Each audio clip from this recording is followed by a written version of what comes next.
Warren. I'm the Project Director for Multiplex Constructions. I guess a little bit about us. We've probably had a long history in South Australia, which was unfortunately marked by the last 7 years of absence, just due to the last job we finished over a year prior to Fury Street was Burnside Village and Golden Apartments and Pasadena Shopping Centre, those sort of projects. But yeah, look, we successfully secured a new job in about September last year, so we're currently doing the A3 Fury Street development for the CBUS property, which has a government tenant moving in, or we did. So yeah, we're back in the state and we're keen to stick around, so hopefully we can talk to you guys about some potential opportunities over the next coming years for us. Thanks, Andrew. John Kelly, I'm the Managed Professional Advisory Services for the Department of Infrastructure and Transport. So basically my role is I look after the professional advisory groups and teams within the department. That encompasses everything from project management right through to pre-qual, accreditation and virtually any other administration type facility within the department. I look after the building space. There are 2 parts or 3 parts to our business. We have an infrastructure space which looks after road and transport, a building space which is my incumbent, and then there's a facility management space, as well as other administrative facilities. So that's who I am. Thanks, John. And Don? So Don Reynolds, I'm the Senior Implementation Officer at the Office of Ministry. Basically, I deal with everything post-contract and compliance. So you may or may not have seen something called an Industry Participation Plan. I look after the commitments and monitor the commitments in those plans, but I also help advise and educate either respondents or subcontractors to those plans on how to complete them, what they mean, how to interpret them, and also advise agencies on how to evaluate them if needed. Excellent. Thanks, Tom. Andrew, I might start back with you if that's okay. So could you maybe just give a bit of an overview as to how does subcontractor get involved in projects delivered by Multiplex here in the state? Yeah, well, I guess the first thing is to get onto our tender list. We don't have specific pre-qualification or anything like that. I'm not sure what other builders are doing around, but we work on a bit more of an organic level at the moment, which is basically, I suppose, returning to the state. We're obviously aware of businesses we've worked with in the past, but if you are interested in doing work for Multiplex, the best way to do it is probably to come up to our office and arrange a time to catch up. Yeah, certainly if you want to go for a coffee or meet us for an informal meeting, it's probably the best way to explain a bit about your business and what you do. And certainly we can, we're very keen to engage with any local businesses that we can and to expand our pool of subcontractors and suppliers so that we can deliver good projects in the future. John, next question is for you. So obviously Ventia has now just been awarded the Agron contract. So we understand there's a fairly significant change in the process for the management of that contract from the department's perspective. Could you maybe just elaborate a little bit more on that? Okay, so the department had currently, because the contract hasn't started yet, it is to facilitate a start date of 1st of December. But previously the department used to have a review, monitoring and oversight control over the current management arrangement. So through that process, it was government that controlled most of that space. The new arrangement would be Ventia will now take over and do all the functions that government used to do, and then government will only have an oversight, so to make sure that there is value for money, competency, quality. So the management of that whole facility management program will now be in the control of Ventia. So for those that want to entertain themselves in that space, need to go and register themselves with Ventia. Don, so look, from an advocacy perspective, can you sort of describe, I guess, some of the process that we provide and how we support small and medium enterprises within the building construction sector within state-funded projects? Of course. So it's split basically into 3 areas. So if you think prior to a tender being live or released, we would advocate or we'd ask you to at least do our learning models online on our website first and get to a foundational understanding before doing some one-on-one advocacy with us. That's where we could really get in depth and understand what your offering is, whether it's a service or a product or both, and hopefully align yourselves and your business with buyers within state government or with other businesses that would be head contractors to state government. Then we move into a tendering phase when there's a live tender. The advice that's given and the advocacy that's given at this point is pretty much interpreted. It's not leading, it's not specific in any way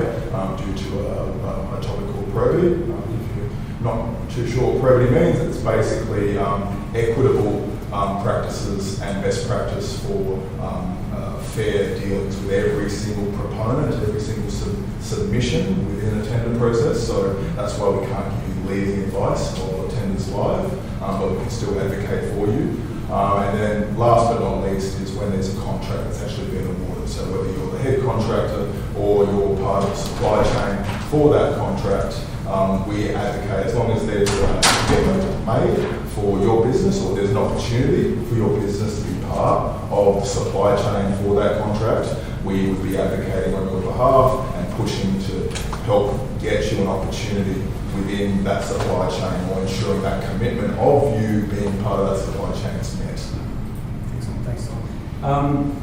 Look, we've got a lot of pre-loaded questions that we can ask the panel members, but we thought that this is the opportunity for industry to ask the questions directly of, I guess, this stakeholder group. So, were there any questions at this point in time? My name's Wayne Murphy. I'm a building certified consulting engineer. Together with my wife, we run a small practice for building certifications under the PFDI regs.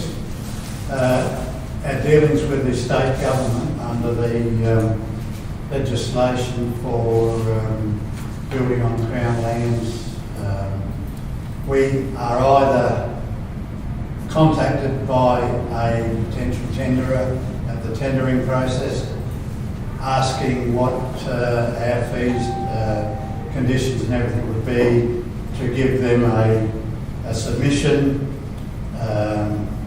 for our part in the tendering process, or the other stage is a contractor has won a tender for building on Crown land, state government Crown land, and then we give them a proposal then. It works fine for us, and at our level we're probably not interested in the Adelaide Oval projects or the real big ones, that probably beyond our scope. But it would be nice to know in the whole range of state government developments where we could and would fit in. And so that's why we're here today. And Pre-qualification space is mine. Sorry? The pre-qualification space is mine. Yes. And certifiers are one of those categories that I look after. So looking at I've got to talk about what's happened and what will happen. So what happens now is there is a panel of certifiers that have shown interest. It's a matter of getting your name on that panel list. Once you're on there, then it's the selection process will go through whatever project's available. It will then go, and it's a shared type process. So there's no rocket science to it. It's almost like the next person on the list gets a hit. As long as they fit the competency of that. So we wouldn't be giving you an Adelaide Oval if that's not your bread and butter business. So, but what will happen moving forward is there will be a proper panel registration where the competencies of the entities will be then identified to us. So we know where you sit in the pecking order. That process is coming, so probably in the next month or two, that'll hopefully get out there into the wider sphere. So I suggest that if there is an interest in that space, come to me, let me know. I'll give you a card, send me an email and I'll have you on that list. So the process is that there'll be a lot more autonomy in the system rather than each person's opinions and the next person on the list process.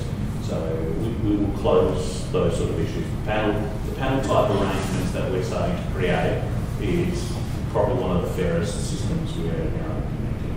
So if that's the space you want to be in, you need to jump on board.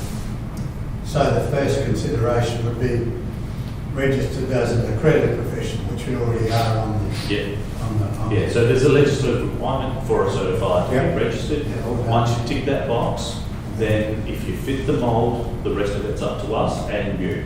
So if you then meet the requirements we need for a certifier, the world's yours. Thanks for that. Just while we're talking about pre-qualification, could you maybe clarify for the audience, John? So what's the requirement of, if you've got a head contractor, they obviously need to be pre-qualified. Yes.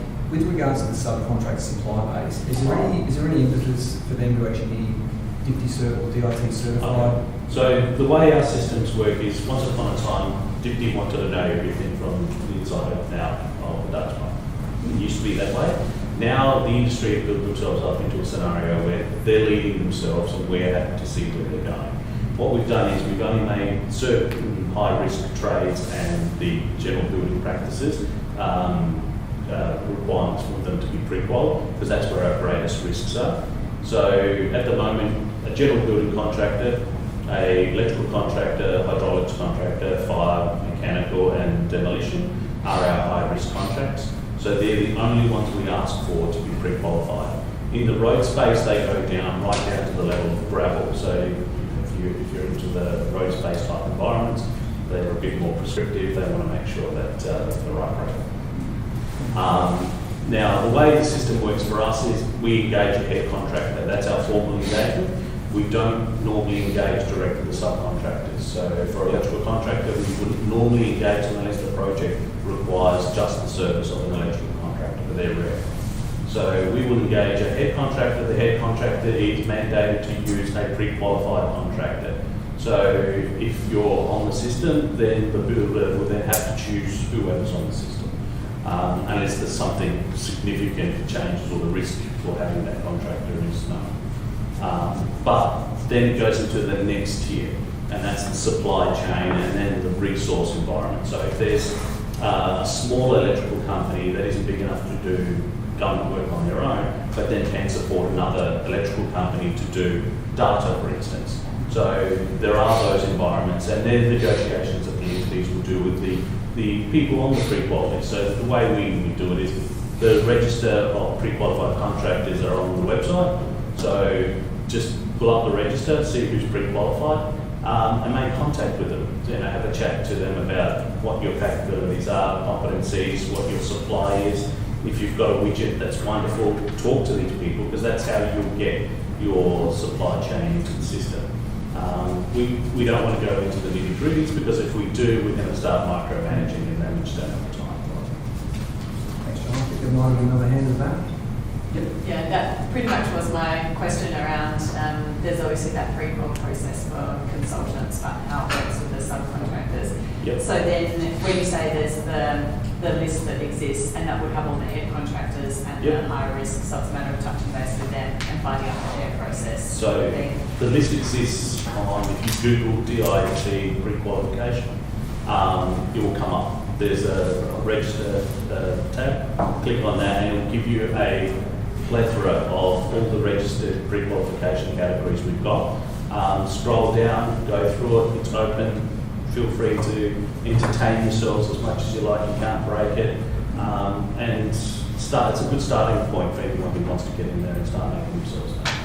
Are there set timeframes for being accepted onto that list? Like it's once every So 3 years? there are two parts to it. One is an open registry, which is pretty much the building space. So you can come to me tomorrow and say, I'm a company, I want to get registered.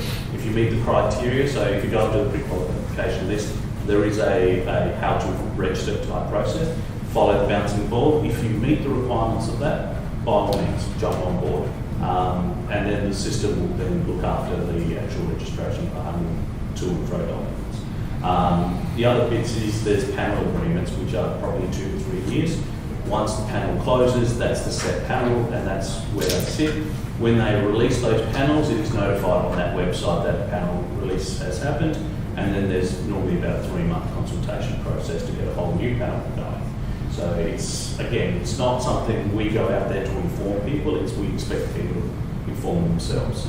So keep an eye on that website and make sure, even if it's just once a week, take a check. People jump on the list, people jump off the list, so it's up to you guys to do the heavy lifting. We can only give you the door. John, thank you. My name is Reno Detroit, Estate Manager of Dulux Group. Yep. One of the first to be a member of the industry advocate. I attended a few meetings with, and I had Mark when he was running it. He Yes. did an order of our site. He said, you guys are nailed it. So we manufacture, we distribute, we sell, we employ factory workers, we have stores in the States, so we tick a lot of the boxes. I think there's 4 stars you can get, we tick all of them. So we missed out on a couple of super schools, one being Aldinga, through some coatings there. It was about 6,000 square metres. Was supplied out of a product out of America, which cost more. We were more competitive. The only thing that Sarah did was there was a 25-year warranty, and I said, no, we'll give you 15 plus we'll review it after 15 and give you another 10 with a specification. That wasn't okay. They just wanted the 25-year to give to the government and wash their hands of it. And so, should I pick up the phone and call yourselves? What should I have done in that case? Because we walked away, we said we can't do 25 years. I said, good luck trying to find someone in America in 20 years' time, and if it fails, good luck. Look, I guess the first point of call is these guys. They're your benchmark advocates, so ultimately it probably will end up with me. I guess all we can do is we can look at the practicality of it all. There are standards and warranties that are asked for, and some of them are historic. So one we did the other day was we're asking for a laminate coating that this will be made in 15 years, but we asked for it in our specifications. So I hate to imagine what everyone's been installing for the last 15 years. So we go back and we go, those things exist. We're a learning animal as well. So you guys can teach us what's new, what's out there. And if, let's say, for instance, in a warranty process, if you're not going to facilitate a 25-year warranty, but we're asking for one, well, then what am I getting? If I'm not getting it, then if I'm 15's it, I need to know that that's the aim. So again, like I said, as much as we like to bestow out to the industry needs to come back to us. But could it get to a specification level where it's specified? It would have been specified if we asked for 25 years.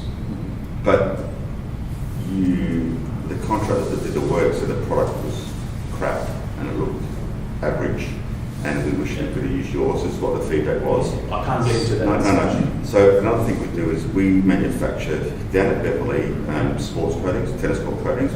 We do a lot of local government work. The government is still using product that come out of Italy, America.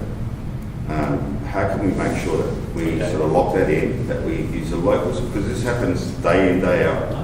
And we want to be able to support this, because I think, Mark, at the time, for every dollar the government spent, 40 cents or 50 cents went back in taxes. So we want to make sure we're on that specification. I was just going to say, I think Dom actually covers this during the presentation, but part of our role, we've got a very keen focus now on design specification and being performance orientated, making sure we're not just having sort of architects and specifiers just nominate specific products. There might be some instances there that might be very technical in nature. But look, I think from our perspective, that's definitely one thing that we'd like to understand, because I'm probably assuming there's probably not continuity between each project, and they might be asking for 25 years here, or 15 years might be broken here. So I guess from our perspective, when we're sort of reviewing the acquisition plans from the agencies, these can be sort of some of the considerations that we might be asking for, just to make sure that they're not designed out through that process. So we've had this with other businesses and other examples. So you could look at solar panels as an example, where all of a sudden an agency looks at a very specific performance requirement, or looks at a very specific warranty period that's required well beyond probably an operational life of a particular product. So yeah, from our perspective, no, absolutely, John. You got to ask the question though. Yeah. Can a small company be around? Will they be around in 25 years? Or is a company like Dulux be around for over 100 years? Do you know what I mean? Like, well, it's got to be part of the risk profile, isn't it, from the agency's perspective? Yeah. So I could probably add to this discussion. So as you're aware, there would have been an IPP for Aldinga. I know there is. I manage it. What would have been prominent is we've got a 360-degree remit when it comes to advising agencies on how IPP works and how the contractor will be implementing it. At the tender phase, if any industry, any business makes us aware that they are looking at this contract, looking at being part of this head contractor supply chain, and they're having issues, let us know straight away, because it may not just be DIP as the contract manager. The client agency in this case was education. Education can be quite prescriptive with what they require, not just with fit-out equipment, but with everything structurally. And there's a status quo element to a lot of the way things are specified when it comes to building construction. Very very much architects, design teams and engineers have a set template that they will specify almost proprietary down to the colour of, say, a Laminex product, which isn't helpful when we're trying to be as broad in our inclusiveness of local product. So if the industry comes to us and lets us know that, hey guys, there's a specified product in this list that's inhibiting a local manufacturer here in the state from even competing or submitting a submission to this head contractor, let us know, because then we can talk to the client agency or the managing agency, in this case DIP, and make them aware of it. They may not even be aware of that status quo element, because as John said, you've got things that date back 15 years that may not even be brought to people's attention, but it's been brought to your attention because that's your bread and butter. So unfortunately this one's passed, but the moment you have an issue, let the Office of the Industry Advocate know. Let us know, because the moment do you have the power to change it? we have the power to influence. So we can recommend changes for where there's elements of procurement that aren't resulting in fair and even, I guess, quality for different businesses to be involved in contracts. So, but we are also freedom of information exempt. So if you have a conversation with us, it's commercial in confidence. So no one can come and check Don or I or our phone records. They can't come and check our emails or anything like that. So we're dealing with sensitive commercial information day in, day out.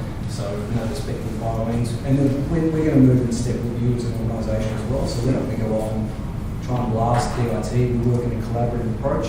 And then we'll always be sort of coming back and saying, look, do we agree on this approach? Are you happy that we go and take this up with DIT or the head contractor? And then we'll work out how we sort of move forward. So it's always done in step with the business's requirements and expectations as well. From a contractor's point of view as well, I can speak from personal experience, and Don obviously oversees the IPP on my project, and he's very proactive, and he's always, we always have discussions if there's ever an issue with anything. So, certainly he will advocate for you. I can speak to him.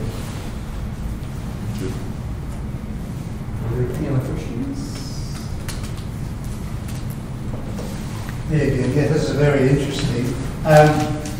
At the tender stage, the specification stage, quite often we have had an experience of applications specifying NCC requirements that are out of date, the steel code, the concrete code, these sort of things. But it's in the speci, and what we know refers to an old code which has to be updated. And then we can always go to either say, well, get your requirements back to the current code, 2019, whatever it is, or alternate solutions. And this is a very flexible provision that if the specification that a tenderer is working on doesn't suit their requirements, they can propose an alternate solution. And that's quite legal under the DIT, the PDI code, and it's quite often helps people to say, well, we really don't want to do it that way, but we have an alternate solution. If it complies with the legislation, it's all fine. And we've worked with that before, and it is a... It'd be nice in this respect if we knew that was happening. Nine times out of 10, that happens in the background, and then we go... Yeah, you're right. And so I don't know what stage, whether the tenderer advises you or we as certifiers advise you. Well, there's three parts to it. One is obviously the design stage, second part's in the construction stage, and then the levels below the builder, so the subcontractors. Yeah. Because sometimes the subcontractors change things that the builders aren't aware of. Yeah. The builders, so it multi-layered sort of risk. Yeah. But we're proactive. We're not the military, so we'll come back and we'll negotiate and then what's best for the project. Because at the end of it, we're all passengers on a bus and we want to get there at the end as happy as we can be. If it's going to be a rough ride, we're all going to have a rough ride. So, and like I said, if things aren't right, and we have a guidance document, so our specification, that is our Bible. We live and breathe off of that. At some points it is prescriptive because there's risk to us. If some of it is loose, it's done loosely because industry is smart enough to work it out. So we rely on the industry to guide us as much as we're guiding them. Because we don't see the changes. All the innovation that happens out in the real world happens in your space, not ours. We're government workers, we sit behind a desk and it's like, oh my God, there's a new colour of paint. You go, great. Well, did someone tell us? Oh, that was 5 years ago. I wasn't going to say this, but I will. I have a little bit of experience with the Gawler electrification. Now, the unthinkable's happened. A contractor has failed. What happens next? Now, if there is a list of pre-qualified subcontractors for the various inputs, what happens? Does DIP determine who gets the next look at the job? Or does it go back to tender? Or? Okay, so in the government space, and this is probably one of the most hidden clauses, and it's written a few times along the way in contract, is that if anything changes from tender, the entity must inform government of the change. And then it's the superintendent who has the authority to approve it. So contractors can't just go, I don't like that electrical company, I'm going to use another one. If that company was listed at tender time, or if that product was listed at tender time, that's what we bought. So for the change to happen, it's an approval process. And that's why sometimes we come to this argy-bargy, or lights, for one example. At tender time, they say they specify the best Rolls-Royce lights. And then come halfway through the project, brand A turns into brand Z, and it looks close, but it's not what we bought. So those sort of things we're now capturing, and I'm the big stick guy. If you try and shortchange me, I'll make you pay for it. So, and we're getting to that scenario now. So it's just making sure that we're fair and equitable in the way we deliver our projects. So, and again, if something is out there and you miss out on something because someone's gone cheaper or something's happened, I'm not saying I'm opening my door up to the wine, but what I am opening my door up is making sure that I get what I actually pay for. Any other questions? Sure. Just understanding the scope of today's discussion, what's the nuance of defence work as opposed to government? And maybe that's opening a big can of worms, but I guess just what we can take away from today. So effectively, we've got jurisdiction over state government procurement. So it also includes grants and tenancies and all those sort of things. So probably effectively, I think that conversation really is sort of guiding whether we're looking at sort of state funded projects. But yeah, DIT don't really sort of play a hand in that. Because I'm not sure you're playing in that space at the moment currently in South Australia. We're trying. Maybe watch this space, but that's not quite our remit today. But Rule of thumb is if there's state money involved, including federal money involved, then usually what happens is the feds will come to us and say, right, you have a IPP that measures to our own, as long as our commitments are similar to yours or equal to yours, we're happy to run with your document. And a lot of the time that happens when there's a co-funding arrangement. Okay. an example of that could be the interconnector that's going to be delivered by electronic. Yes. So there is some state government funding that's going to be part of that process. So there's two industry participation plans, the federal and also the state. Okay. So there's a crossover or alignment, but yeah, beyond that, we don't really sort of plan in space. Okay. Andrew, can I ask another question just in regards to, I guess, pre-qualification, prerequisites that you look for when you're engaging with Australian subcontractors?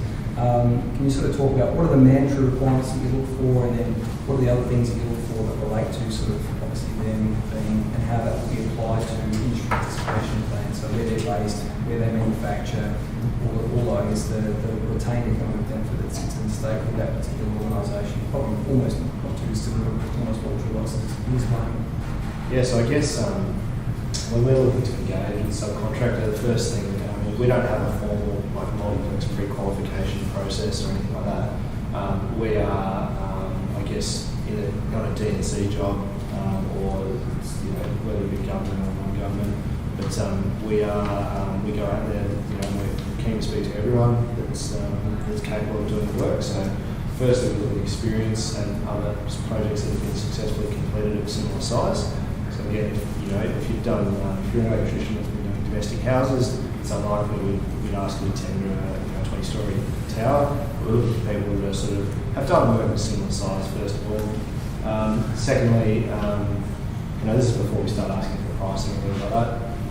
There's all sorts of insurances, licensing, all that sort of stuff that are obviously statutory requirements we need people to have. We go out to tender, ask people to provide.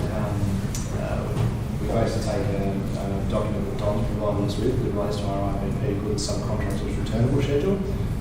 We ask subcontractors to fill that out, and then we use that as an assessing tool when we're going through the tender. So we don't just assess on price. Price is important, but so is compliance, consistency with the IPP, and basically seeing what other tenderers are prepared to offer. So if we've got an electrician that's or a painting company, for example, that's proposing Dulux, they can say that 100% of our materials is sourced within the state. That's a big tick in the box because it helps me for my IPP applications. On the other hand, if we've got another painter who's proposing an American product, we mark them down and we're assessing the tender because we know it's going to create a problem for us when our IPP is assessed by Don. So we look at all these things and how it relates back to what the commitments that we made to industry advocate are. We also have, to go a bit further, modern slavery and that sort of stuff is a big issue at the moment. I know the construction industry is a hotspot, and it's an area where, with recent legislation, we need to be very, very careful. We're a large business, and we have to make sure we're complying with the law and that our subcontractors are complying in that regard. So, we do ask people to fill out declarations and say they're not going to share a contract, they're not going to engage in any sort of modern slavery and things like that. It does happen out there, and it's happening right now around the city. So we're very cautious of that at the moment. That probably covers off on the main points, but yeah, there are a few boxes you need to tick on the way through if you want to work for our business. But we like to think we're pretty good client to work for us. If you do say so yourself. I have to say that. Thanks, Andrew. Sorry, another question. Hi, my name is Mark. We are running a small consultancy down last week in Adelaide. And we work around digital technologies using BIM and digital twins. Based on what I've heard from you guys and from the panels and from the industry, the problem is the information, is the flow of information and also accessibility of the information. So with that a platform which enhance the collaboration and transparency between different parties and stakeholders would help to minimize the pain of you guys as a government body and the industry. And will you guys be interested in that? Yes. Well, let's just go back a step up. The transfer of information is not the problem. It's what information is transferred is the problem. Yeah, the integrity. So there are platforms that we use at the moment which assist in that transfer. And for two reasons. One, it's reportable. Secondly, it adds value to whoever's on the system that is informed. But there are opportunities out there in this new world for as much digitisation as we can go. I'll talk about our new building. That's our new building for us. We're going into a completely digital world. So, gone are the days of the paper-based type environment. So there's a lot of spaces for new IT systems to sort of get out there for us. Okay. I think that as well. So innovation is something that the current government is quite heavy on, even Lot 14 and by nature. And I'll discuss what we can offer small businesses and startups and innovative businesses in the presentation. But at the end of that presentation, there's a checklist that everyone should be aware of if you want to engage with us. But I would like to invite you to discuss your business and those ideas with us, because I'm sure even if DIT already have systems in place, there are going to be other agencies or other public authorities that could definitely use such innovation. So we'd like to hear about it. We're aware of there's a couple of MOUs that exist between some state government bodies and Lot 14 as well. So they're sort of working through the mechanics of what the procurement framework would look like for that. So I'm presuming that SA would have gone down that route. So they've been asking for us some advice from a procurement perspective how we can do that. So there's lots of ways that we can sort of effectively embed innovation as part of the procurement strategy through a tailored industry participation plan. So but I think Don will sort of cover that a little bit more details in the presentation. So we're probably close to finishing up, and then we'll run into the workshop. Are there any other last or final questions, comments?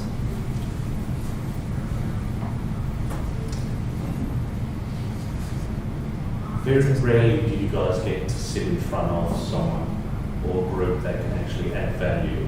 So whatever the littlest bit of concerns you've got, now's the opportunity to bring it out. If there's something we can do to help you now, that's what we're here for. With the building stage that you look after, different levels of building categories, Yep. what has changed recently? You explained the financial capacity is no longer there. How's that Yep. working? So what used to be our pre-qualification world used to be an old archaic. If you had a heartbeat and ABN number, in you came. I might as well just open up the yellow pages for those that are old enough to know what that is. So from our perspective, we're now looking at the system and making sure the right entity is engaged in a right spot, so that when we procure a service, we don't have to do the checks and balances and the validities and the financials. That just is time consuming and sort of cumbersome on our behalf. That we can actually just pluck a name off a list that we all know we have the checks and balances already adhered to. The problem we had with having a value system was that we had a $1 million health project, and then we also had a $1 million carpet relay. So the risks were completely different. So the entities would jump on board a job because they fit the $1 million mark, but they were carpet layers, they're not health businesses. So we are now cleaning up that process. We're asking a lot more third-party certification to our deliverables. So companies will now have to have their systems validated. So a lot of the heavy lifting now will be done by the industry to then inform us where they sit. So there's a lot of background work happening in that space just to make sure that the right apple fits in the right spot. Just want to add to constant change and maintaining relevance and innovation. Also, there's no stupid question. Please, so if you feel that you've got something to ask. This, now more than ever, we're living in a changing environment. An environment that we have to adapt to or we fail. And that's quite evident with the businesses that have unfortunately failed. Maintaining relevance is something I'm going to talk about in the presentation, but especially for a small business, given the economy in the state is 96% SME, and a lot of that being small businesses under 20 FTEs, maintaining relevance not only to a government agency or a public authority, but to a tier 1 or a tier 2 contractor that you're going to be subcontracting possibly to is of utmost importance. And basically you're dealing with a professional relationship rather than a personal relationship. Personal relationships are long lasting and you can meet someone in 2 years' time, it's like nothing's happened. You meet someone in a professional relationship that hasn't heard peep from you in 2 months, you're irrelevant. So it's very important, considering the current environment, that you are proactive. As John said, the door is there, it is you to step through it. So I can't emphasize that enough. Take on a hobby of helping companies sort of get into where they need to get, especially those that want to work for government. I have an open door policy. Anyone who drops me an email, I'll respond back to. Maybe not timely, but I'll respond back. What I do is, the one thing that I expect from any entity, whether you're a widget supplier, a service, whether you hold flagpoles up, whatever it is, I ask that you have a 20-second elevator pitch that hits the mark. If you can't do that in 20 seconds, you've lost whoever you talk to. So if you don't have the systems behind you that validates how great you are, you'll die in this industry. So they're the things that you need to have. It needs to be robust. Whatever you offer, you need to be 130% committed to it, because you talk to people like me, you've lost me in 30 seconds. If you don't give me what I need, you're just another person at the other end of the table, and all I hear is mouths moving. I don't want to be rude, but that's the way it is. So So if you can sell yourselves in 20, 30 seconds, and that's what I call the elevator pitch, then if I capture that process, I then want more. And that then opens up your next bit, how you do it, what commitments you have, what processes you do. But if you can't sell your product or your services, it's going to be hard. The other thing is, in this world of IPPs and SA and all those sort of things, it's an opportunity. It's not a guarantee. So just because you're South Australian and just because you've got a product and you think it's the best product in the world, all you get is an opportunity. What we do is we look at that opportunity and we go, I see value in that opportunity, yes, I want more. But you're in a competitive environment, and your competitive nature is that, yes, you may be the best SA product, but there might be an equivalent out there that, and I don't like using the word price, but it's a competitive world we live in. And I'm happy to pay more if I get a return of more, but I need that more. So we want to make sure that whatever you give us is best for government, not best for yourselves. Because I'm Mark Parkettle, I want the best tiling done in my bathroom, and I'll take the best tiler from you South Australians. It's really good advice, and I appreciate the inputs from everyone today. I think it's been really valuable. So thank you, Andrew. Thank you, John. Also, thank you, Don, for your time today. So we might now kick on to the second part of the workshop today, which will be led by Don. So we'll hand over to Don now, and hope we get a lot of value out of the presentation. Thanks, John. Thank you, guys. Yeah.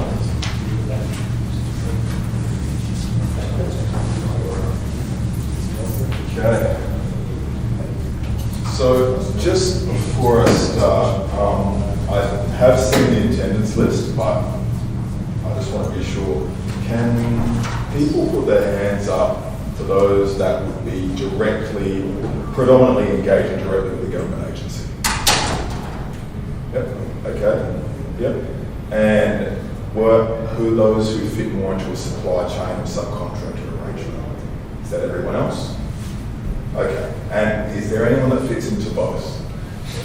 Okay, cool. So that will help me understand who I'm speaking with. So this workshop is what we call Supply to Gov. Essentially, it is a crash course in what's required to supply to the government or be part of the supply chain within a government project. So the first bit, and this is going to be a recurring theme that you'll notice through this entire presentation, is your business ready? So this is something that I'm not going to beat around the bush about. It is a question that needs to be asked consistently because businesses and your competitors change every single day. There's a new competitor that comes out, there's another competitor that goes away. Unfortunately or fortunately, it's a perspective on how you view that. So we're going to look at how to qualify the opportunity, how to plan and manage the response, and then how to, I know it sounds a bit basic, but review and submit. Reviewing and submission is critical in the sense it reaffirms the quality of the submission, but it also provides learnings, and I'll get into that in that section. So, quick spiel about the current government.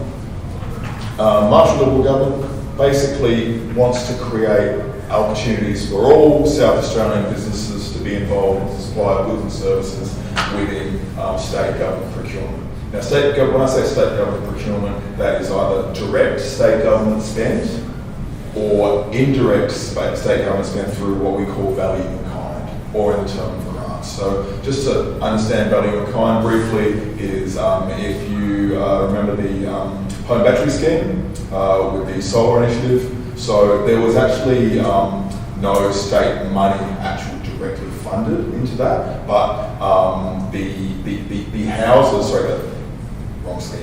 The SAHA solar scheme, the South Australian Housing Authority solar scheme, there wasn't actually any funding involved in that, but because SAHA owns the properties and the roof space of those properties, the value in kind that's measured in terms of that roof space to allow the solar scheme to actually be put on those roofs is enough to capture IPP. So IPP thresholds, which I'll also talk about, start at a mandatory level of 550,000 for a contract. That's inclusive of GST. Every figure that we talk about when it comes to IPP is inclusive of GST. I know the building space works exclusive. I'm sorry about that, but we need to include GST.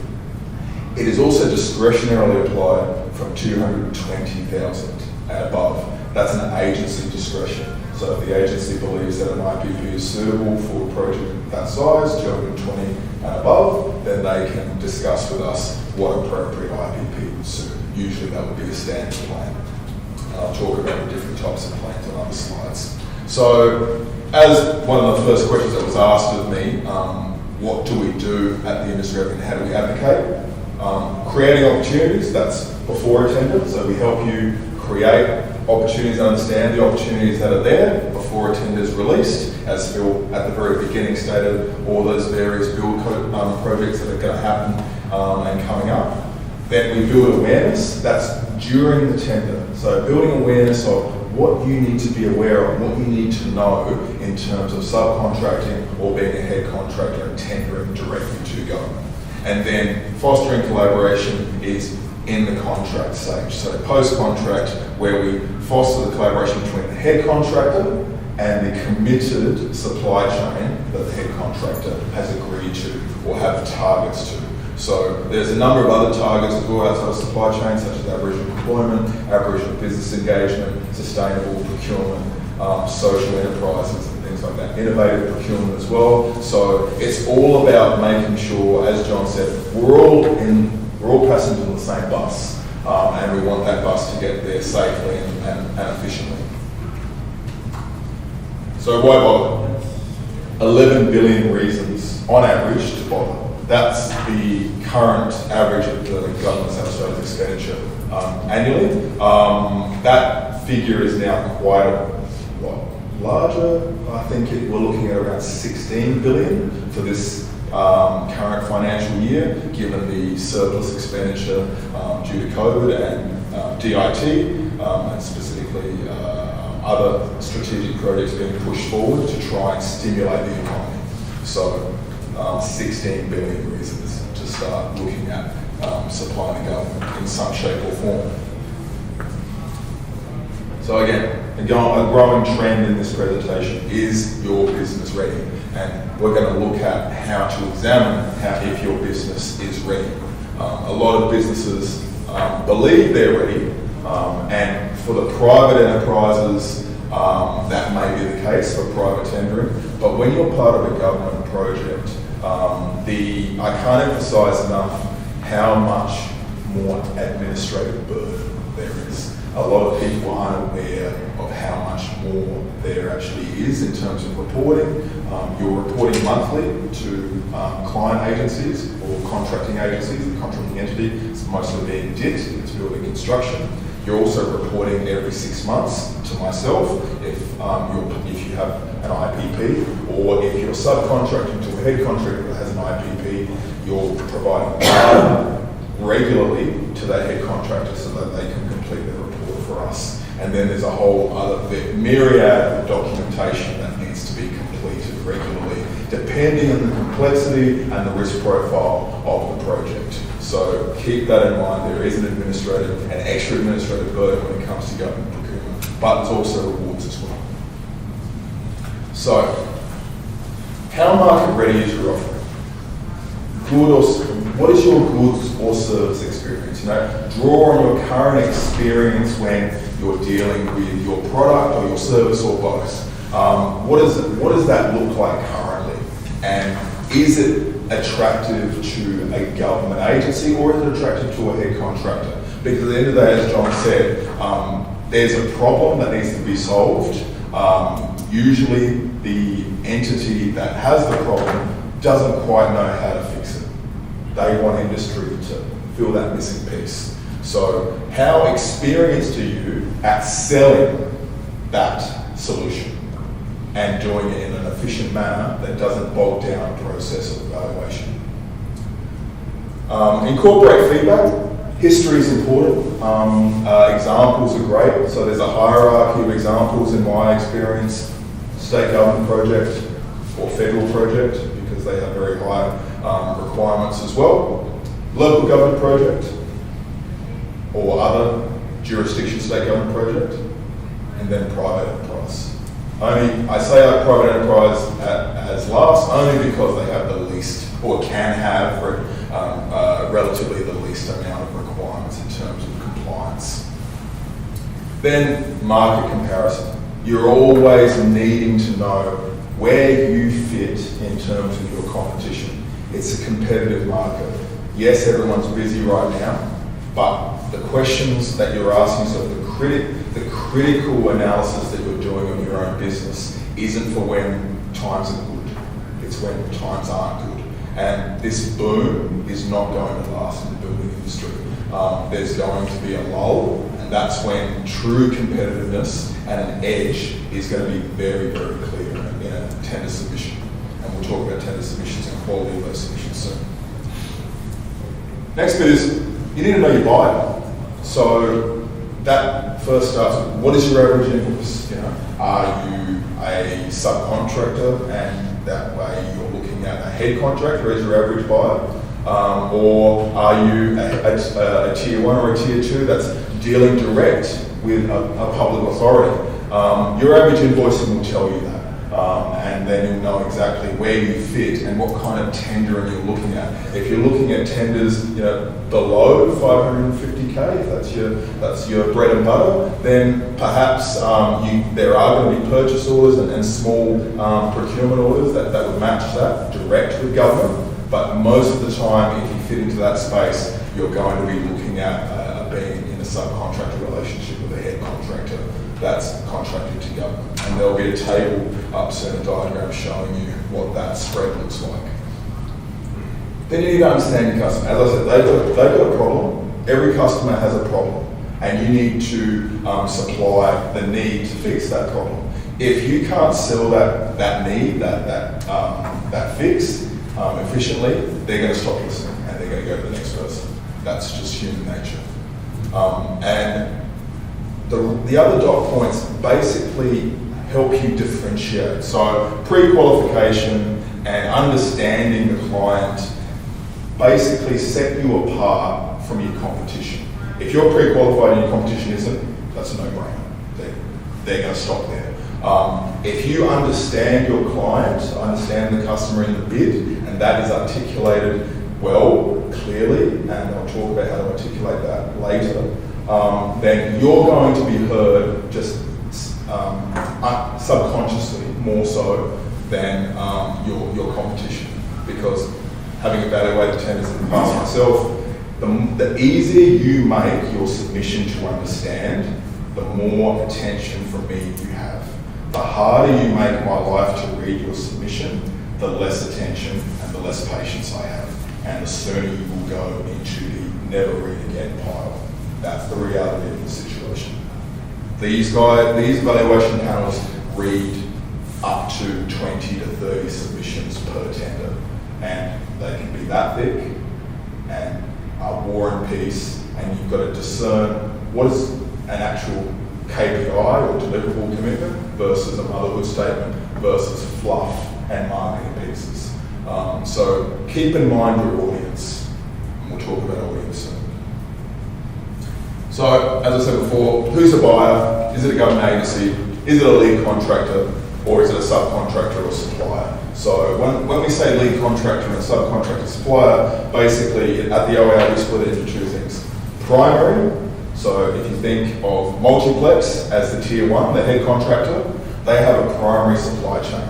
That's their service trades, their concrete, their demolition, all that sort of stuff. They're the primary supply chain, the primary contractor. Then you've got the secondary supply chain. That is every single supplier or subcontractor underneath the primary. So knowing where you fit, although it can be quite humbling, will benefit you. Overestimating where you fit will only lead to disappointment most of the time. So this is where you keep the pigeon chesting to your tender submission and you be critically and brutally honest with yourselves. Otherwise, You're going to lie to yourselves and you're going to disappoint yourselves. So these are the various current government departments. The list and names changes all the time, depending on machinery of government change. We call it mold change. We do have an election coming up very soon. That website link up there will always be updated to the most relevant names that are updated. So, for example, DIPT is no longer DIPT, it's DIT, and that will happen every time there is a new government. For some reason, CEs and new ministers want a point of difference. So, just be aware that that does happen.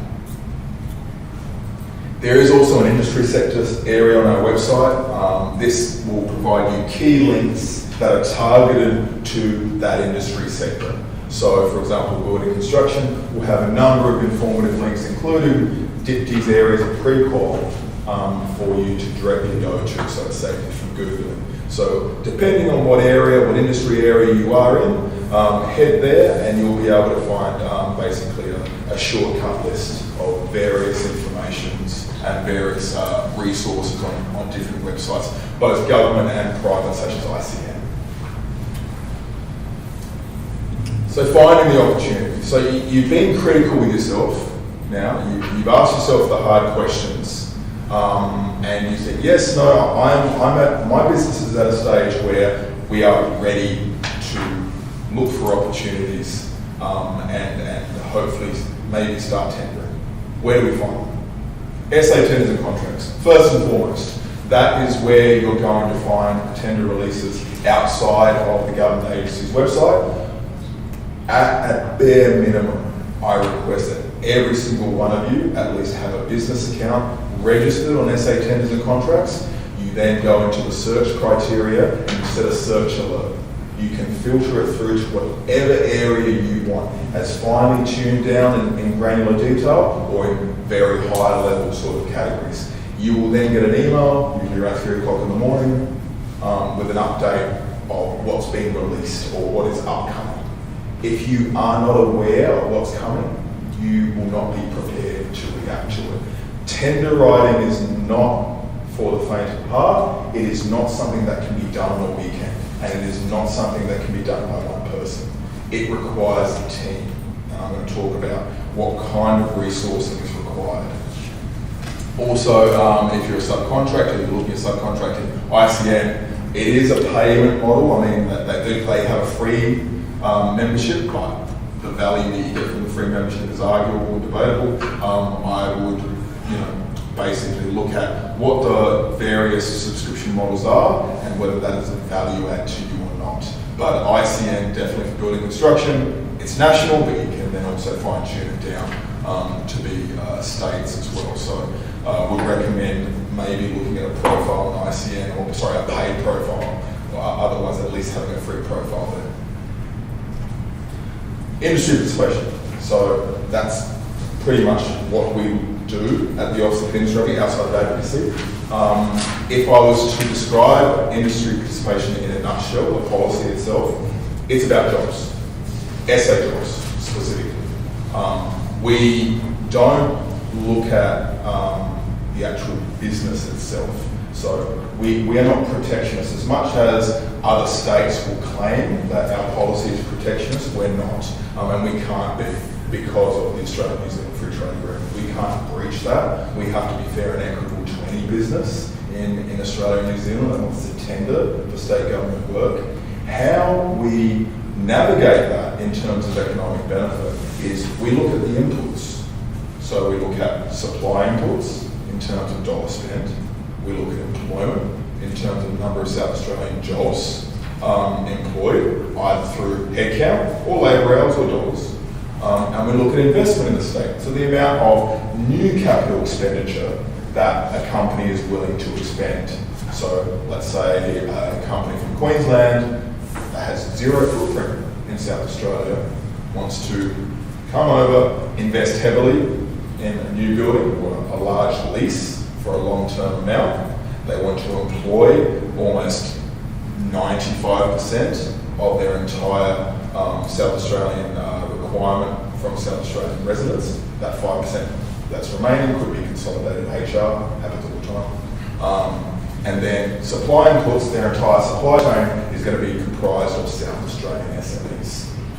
That is an amazing IPP submission versus a South Australian company that's going to import everything and have half of their employment flown in, flown out. That's a horrible IPP. The difference is the input and the retained economic benefit. And I just want to touch on economic benefit because I want to demystify it. Economic benefit is twofold. It's cash flow, which is king. Cash flow is king. We know what happens when you have no cash flow and you become insolvent. But it is then the retaining of that cash flow. So let me take Beaumont Tiles, for example. Until recently, completely SA-owned. You spend 100 grand at Beaumont Tiles, you are not spending 100 grand in South Australia. You're spending that 10 grand. We do not make tiles in South Australia. We import them. So in effect, you're spending $10,000 in South Australia and $90,000 to wherever that bill goes to pay for those tiles. So that's what I mean by retained economic benefit. There is a clear difference. And when you're dealing with a head contractor that has an IPP that is a 20% weighting of their tender and they want to be competitive and have the best IPP possible, the way you're going to get in with them after you do the pre-qual and all the other necessities is to describe to them how you will strengthen their supply chain, how you will strengthen their industry participation through your products. Where are your products made? Are they assembled here? Are they manufactured here? Is your supply chain, your secondary supply chain, based in South Australia, or does it leave straight immediately after you?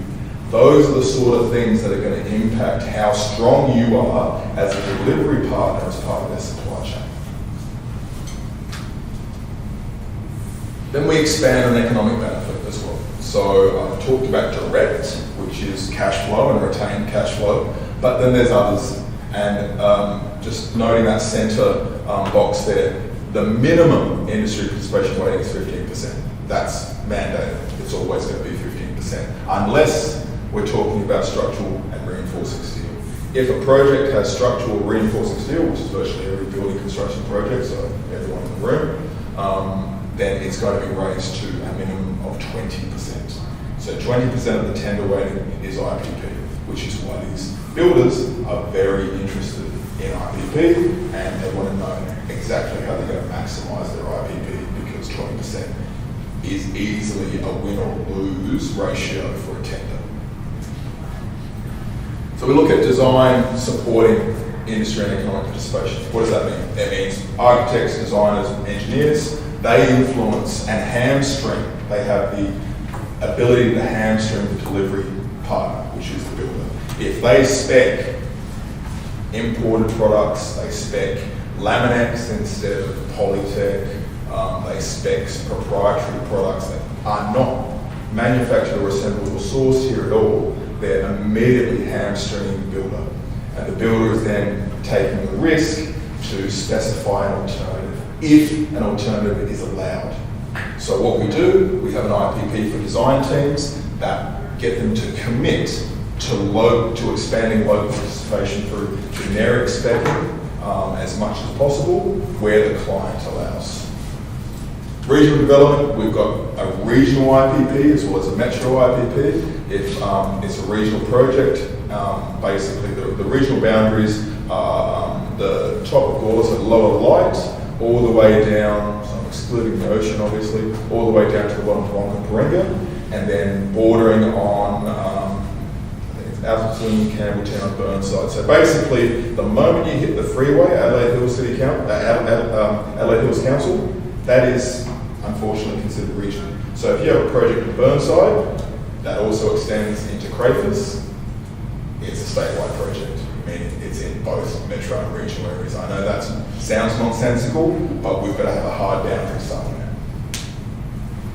Growth and innovation, investment attraction. So there's an investment section in an IPP that looks at capital expenditure. So that is a minor portion of IPP, unless the agency tells us that they want to have investment attraction. And usually that's DTI. to the Department of Trade and Investment. So if that's the case, then we focus on investment. We focus on incentivising a business that wants to move or relocate to South Australia.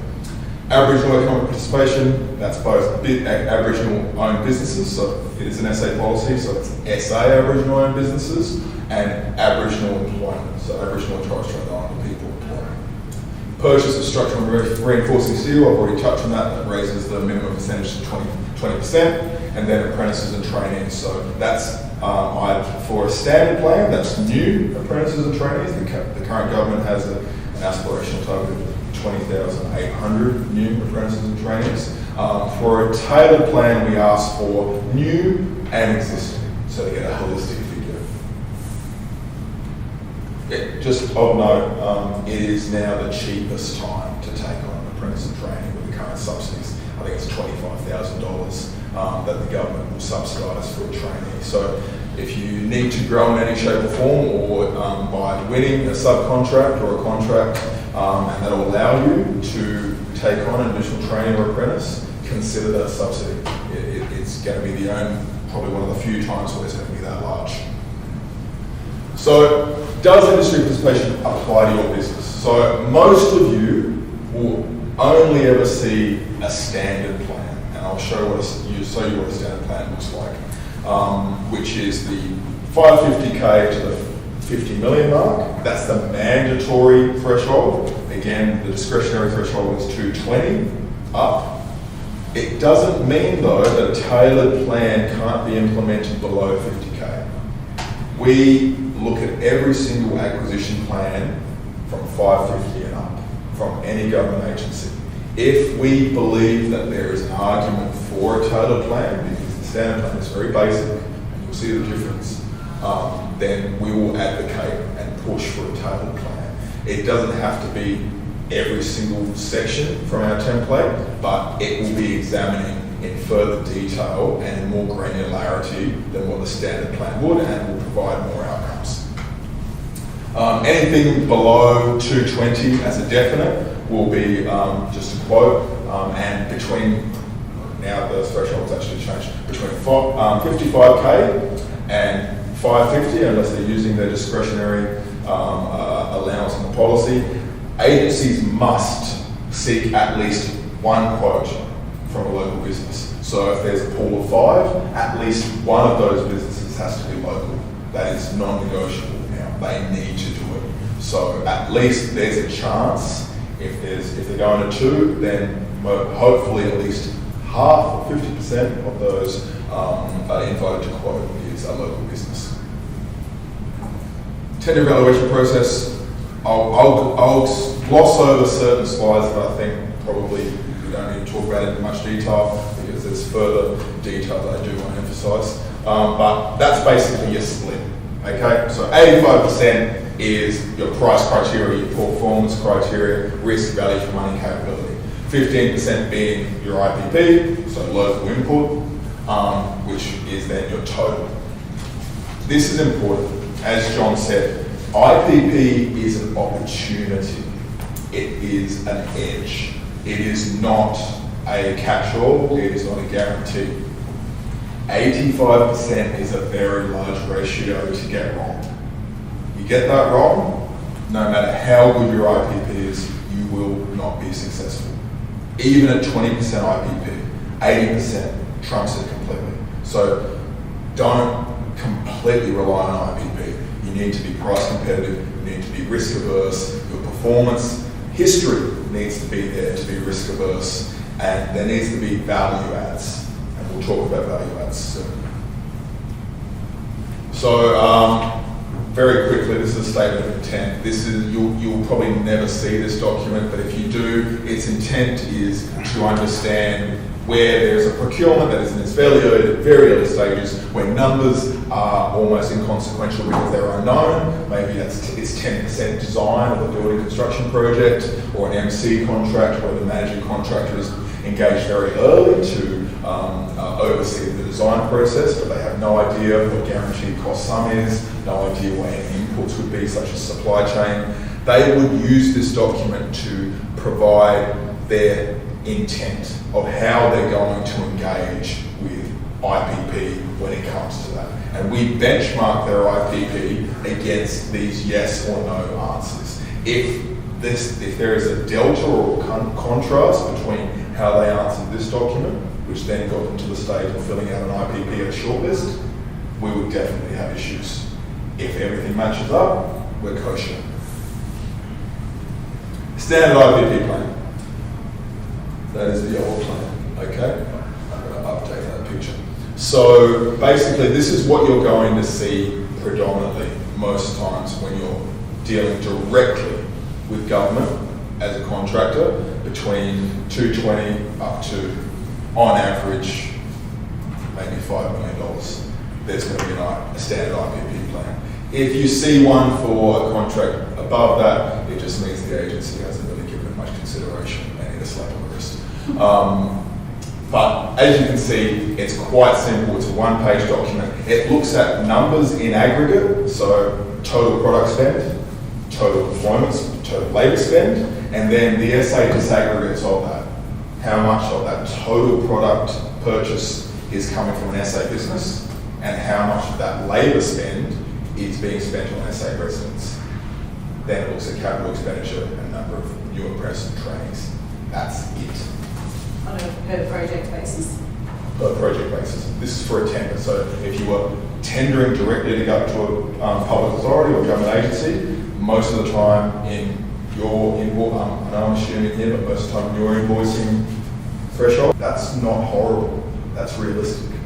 It's a clinic. You've got to remember, it's not just a structural building you're dealing with, it's an operational fit out. A Philips MRI machine doesn't come from Australia at all, let alone Adelaide. So we've got to be realistic here, and that's what I'm trying to drill into. It's not about trying to be perfect in your submission, it's about being competitive but also being realistic and not being aspirational, because the commitments made in these documents I hold to the letter. And if there's no reasonable explanation as to why you cannot meet those commitments, or a supply chain partner can't meet those commitments, then there's a number of mechanisms under the Industry Advocate Act, and also possible blacklisting from government procurement through the contracting entity. So there are serious ramifications when contractors can't meet their obligations. And there's also pay and share, gain share, but we'll talk about that soon. So that's the table I was talking about. So this is basically the structure of a contract or project. So you've got your tier one, your head contractor, contracting straight to South Australian government. Your tier two, which maybe some of you in the room, contracting straight to the head contractor. And then you've got your various subcontractor suppliers underneath the tier two or direct to the tier one. So, that's your paint suppliers to the paint crew, that's your wiring suppliers to the data crew, all of that hierarchy is fed down and cascaded down through IPP and fed back up. So as I said before, that administrative burden that is much larger than in a private job is because only a small part of that, which is IPP, is fed back up to the head contractor to complete my report. And if you ever have to do an IPP report, again, call me straight away. It's a daunting document, it's not an easy document, it is a single document by design because it's designed for any contract between 220K up to multiple billions of dollars. It has to be complex by design. It doesn't mean it's not hard to understand, there's a lot of guidance in it, but it's probably easier if I explain it over an MS Teams session while I can share my screen. A lot of the time it takes about 10 minutes for people to get it, but on their own, they can look at it for hours and they still don't get it. And that's a snippet of what it is. So basically, it's a very complex spreadsheet, which I am currently modernising. I'm digitising it into a cloud-based platform. So it will hopefully be easier, one, to use and more approachable. So the idea is to basically transpose all your target commitments from your IPP that will be uploaded online and then transferred over into the report so your targets are at least pre-populated. Okay, so qualifying for the opportunity is up next. So basically, this may sound like the question I asked earlier, as in, are you ready to tender? But this is a bit different because you may be ready to tender, but are you ready for this tender? They're two separate questions, not to be conflated. So, have you thought about how your product or service or both fit the criteria? Have you assessed the risks, costs, project management, administrative burden, performance, resourcing? All of those things need to be taken into consideration in terms of different to a private project. So you need to also be aware that your competitors may be in the same boat, they may not be in the same boat. There may be much bigger fish in this pool that you're swimming in that you're not aware of. And they can easily absorb the project management burden, the administrative burden, specifically when it comes to tendering. So be aware of that, and we'll talk about just how much it takes to tender, or at least tender in a quality way. Also payment terms. Be aware that some head contractors may have payment terms that aren't as desirable as others, although the government does mandate certain payment terms. Just be aware that your cash flow may not be as favoured in terms of other payment terms that will be offered. So be aware of that up front. So do I tender? And this is what I'm talking about when we're looking at risk and paying a gain share. So does everyone understand what paying share, gain share means? Basically, it's if the client has a pain, feels pain, you feel pain. If the client feels gain, you feel gain. It's incentivization and penalty. So if you don't meet a KPI or a KRA, you get penalised financially. If you meet a KRA and a KPI, you get incentivised. So you get financially benefited, you get more money. So usually those large pay share, gain share contracts are in high risk managing contractor models. So things like Venti's AgFirm contract, they would have some very risky but very rewarding pay and share, gain share models. So be aware that if you're looking at a contract for government or even with a head contractor, because I'm sure they will have them as well, because they want to incentivise success and they want to restrict any kind of loss, they're going to have that as well.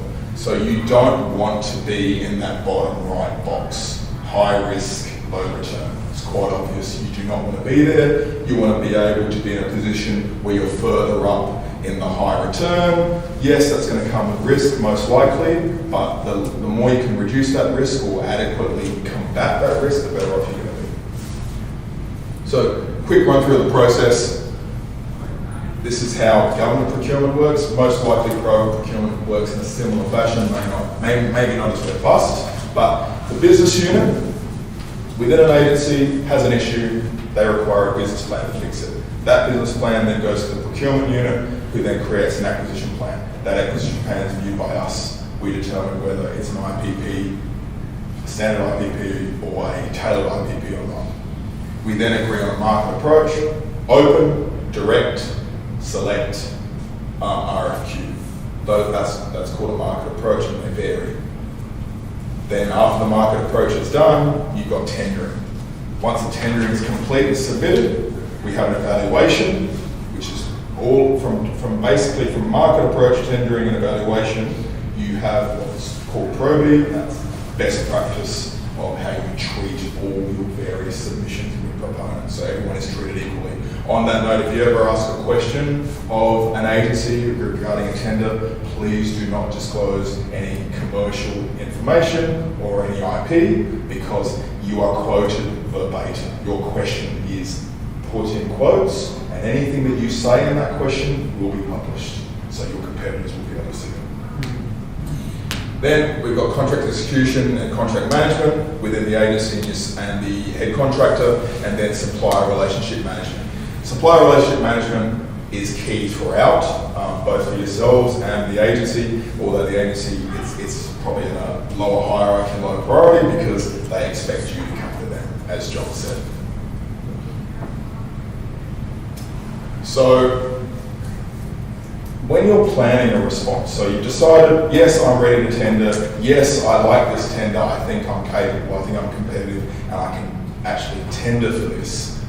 There are 4 areas that you need to consider. When does it close? So this goes back to me saying you need an account on Tenders SA.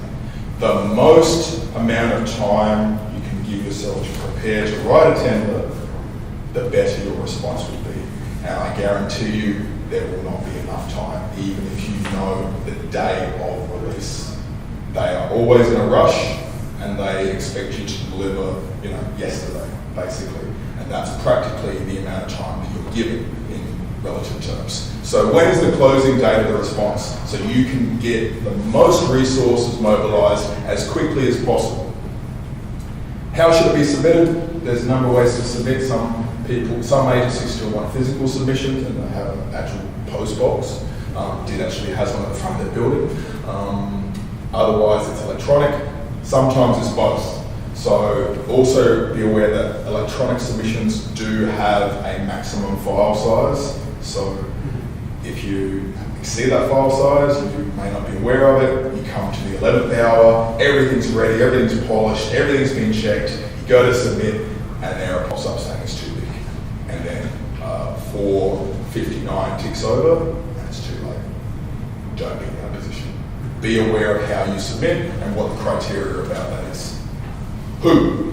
This is very important, because as I said before, one person does not write a tender submission, especially a tender submission for SACO, because they're quite complex and there's multifaceted.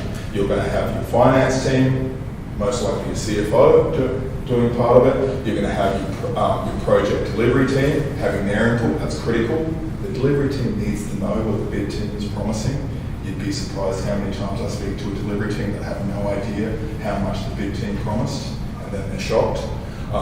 You need to also have stakeholders outside that are maybe your your lenders, or maybe even, I've got a map that I'll bring up in a second that will show that. But either way, you've got stakeholders outside and inside, and it helps to have an actual bid writer that is a professional bid writer, maybe consulting you for the first time, if it is your first time. But either way, you're going to have someone in the centre, most likely yourselves, that is going to corral the entire submission and make sure it makes sense and everyone has their piece. So it is not a cast of thousands, but it is a time-intensive process.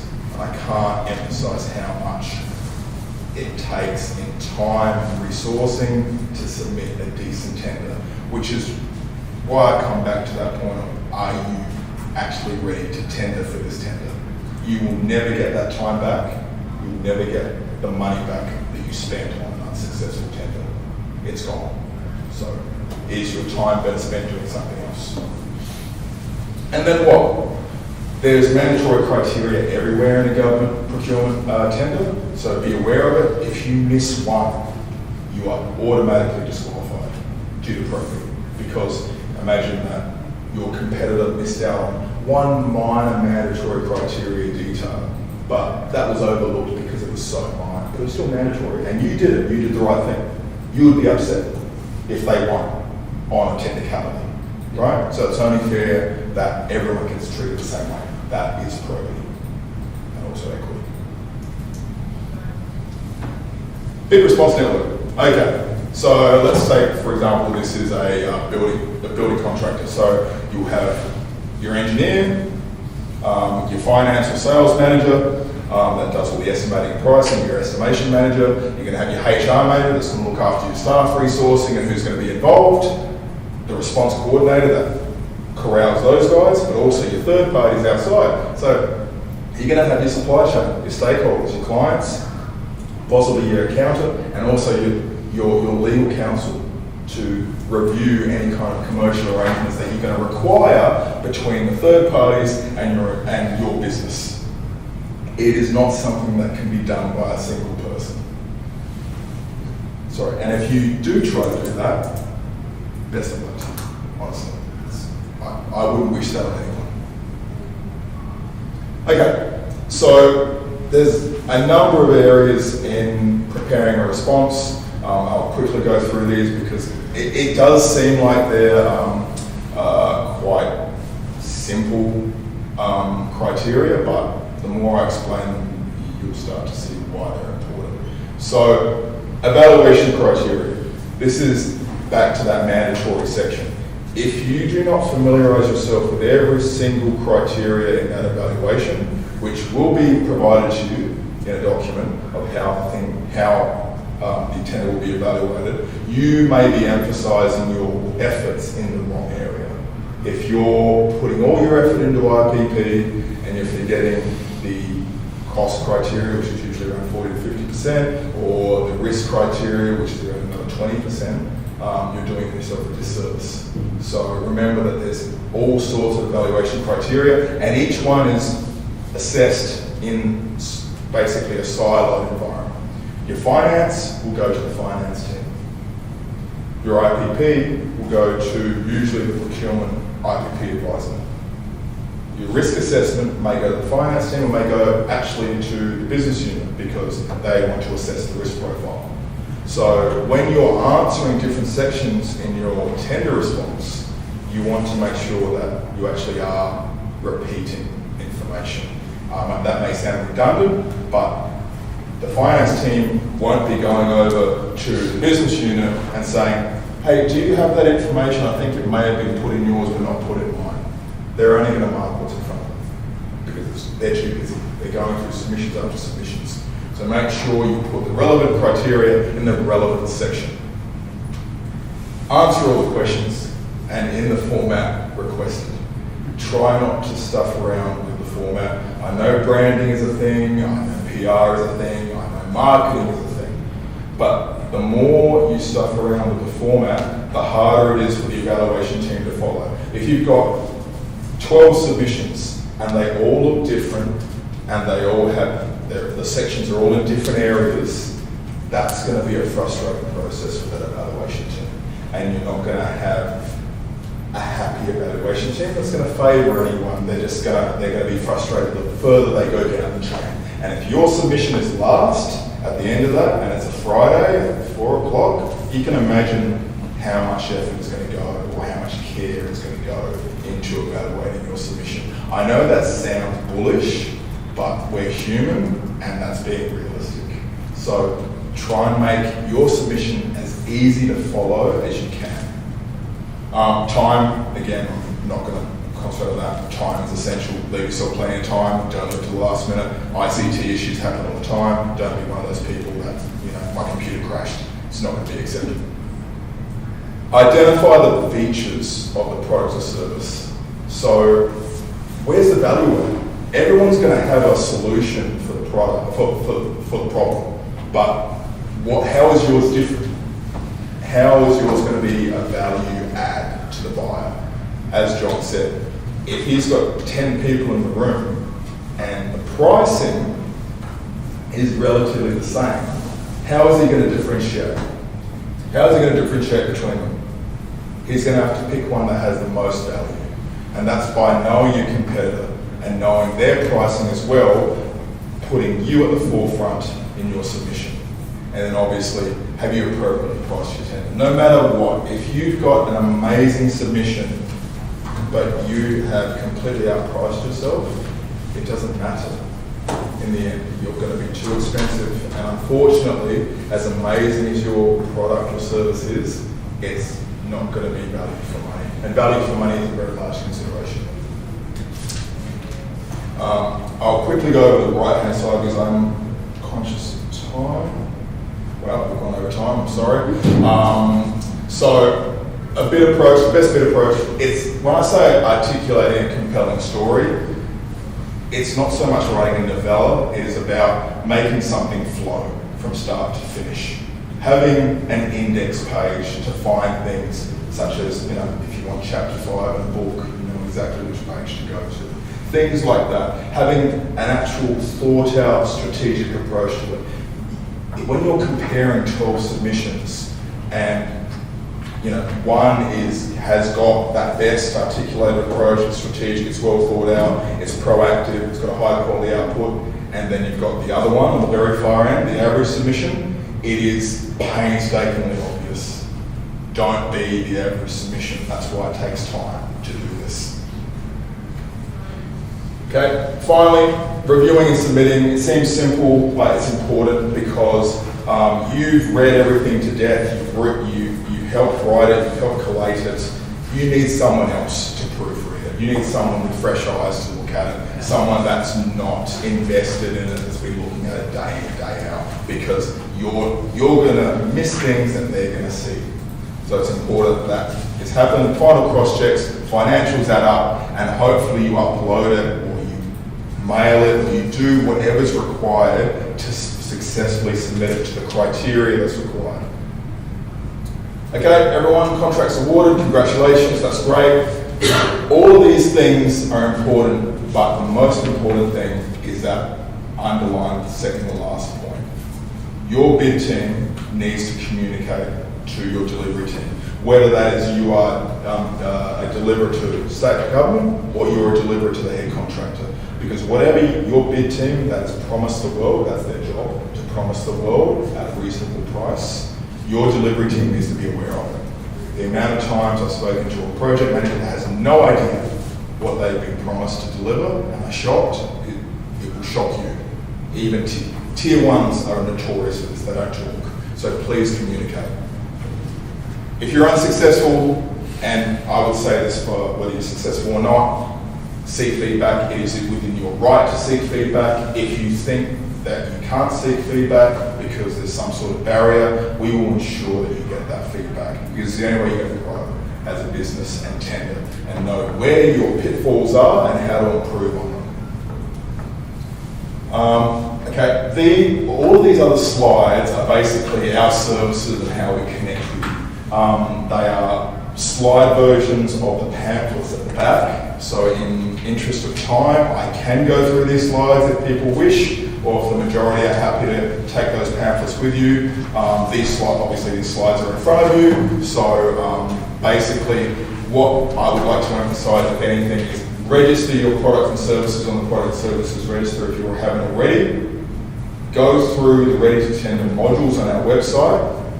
Once you've done that, come and contact us and talk to us, and we'll provide some one-on-one advocacy on what your service, you basically do the elevator pitch to us, so we understand your business, your service, your product, or both, and we will help broker some kind of contact with a relevant government agency or contact within a government agency so you can know who that buyer is. Product service register, that's our website, that's where you register. Those are our contact details. So again, you've got the slides here.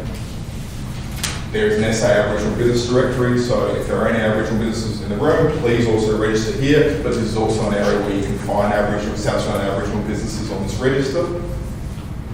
There are business support services outside of our office.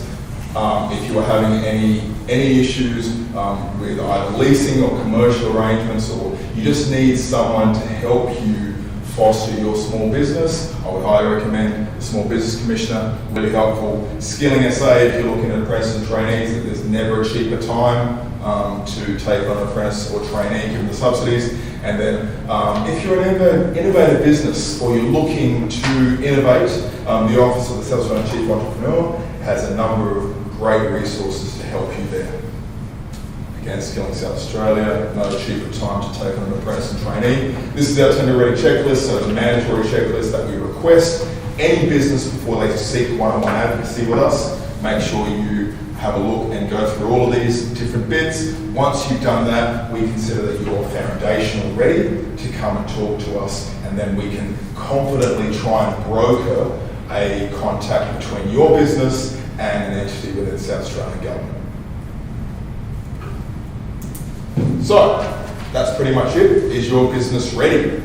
Qualify the opportunity, plan and manage the response, and review and submit your submission.